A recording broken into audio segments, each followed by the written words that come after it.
I haven't done a video in a while, and I thought I'd do another book review because I kind of promised this a while back, and guys are all probably gonna know what I thought. And it's Forever, the last book in the Mercy Falls series. I literally just finished this book, and I read straight through. I took a 90-minute lunch break, like a little between halfway through, and read it all straight through. And now I reviewed the rest of the series. I should probably review this. And I'm gonna be honest, people. I think this is probably the worst book in the series. It's not horrible.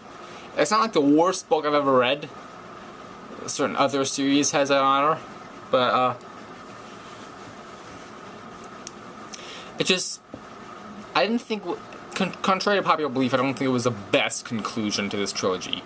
Because as I said before, this is a super, super addicting trilogy. And, like, this one, it wasn't as addicting. I wasn't, like, zooming through it, like, oh my god, what's gonna happen next, what's gonna happen next, what's gonna happen next. Maybe to, like, the last few pages, maybe, but it's kind of the same thing.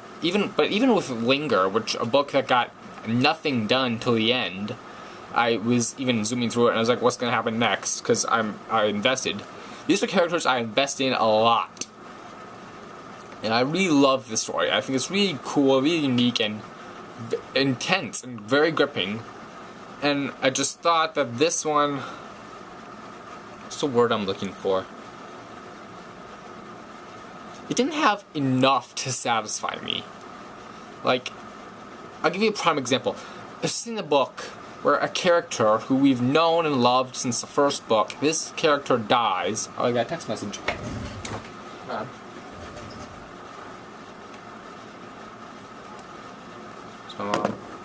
Anyway, this character from book 1 dies, and they make little to no deal out of it. They mention it a couple times after that, but they even make a point of the fact that no one is sad about this. They just drop it. They don't.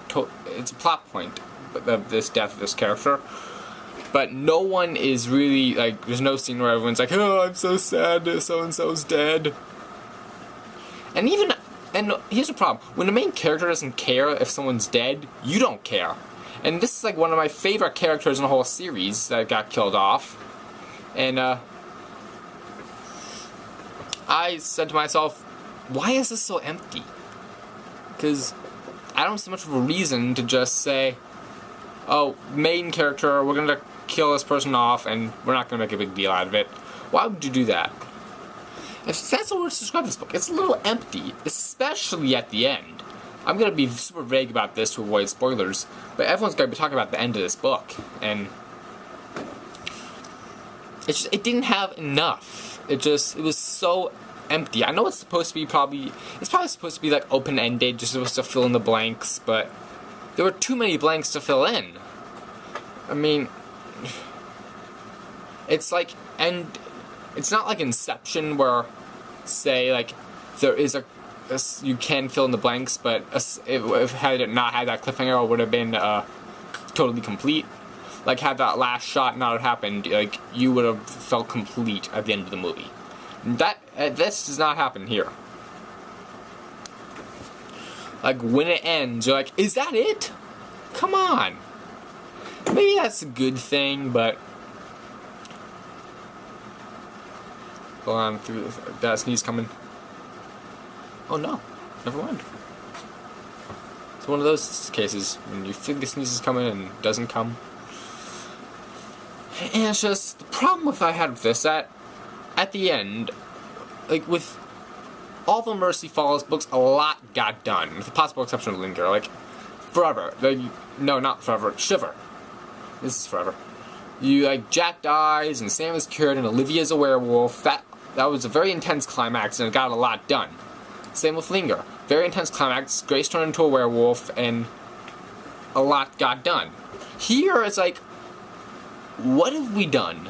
What has this added up to? What has really been... What is the moral of the story?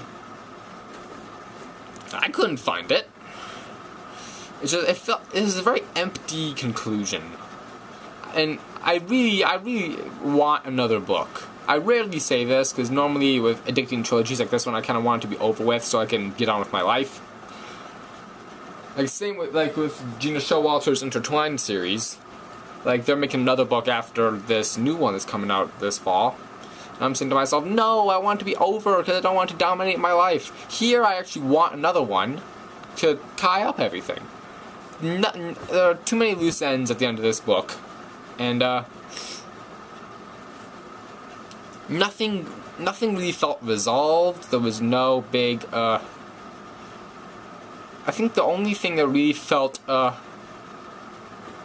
really tied everything together at the end of this book was the fact that the last scene in the book is where the first scene in Shiver takes place. That's probably the only thing, but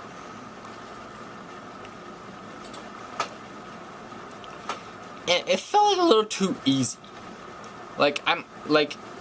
Okay, you think like the whole book, it's like them trying to get, you think the whole book would be them trying to get Grace back and try to save her and try to cure her, but no, they like get Grace back like super early in the book. They play the trump card too early in this book. I say they, it's one woman who wrote this. She played the trump card too early. And like in Linger, there was this guy who like would not stop going back and forth between man and wolf. Here it's so easy for Grace. Because like she barely changes at all in this whole book. And I'm like, no, that's not what you do.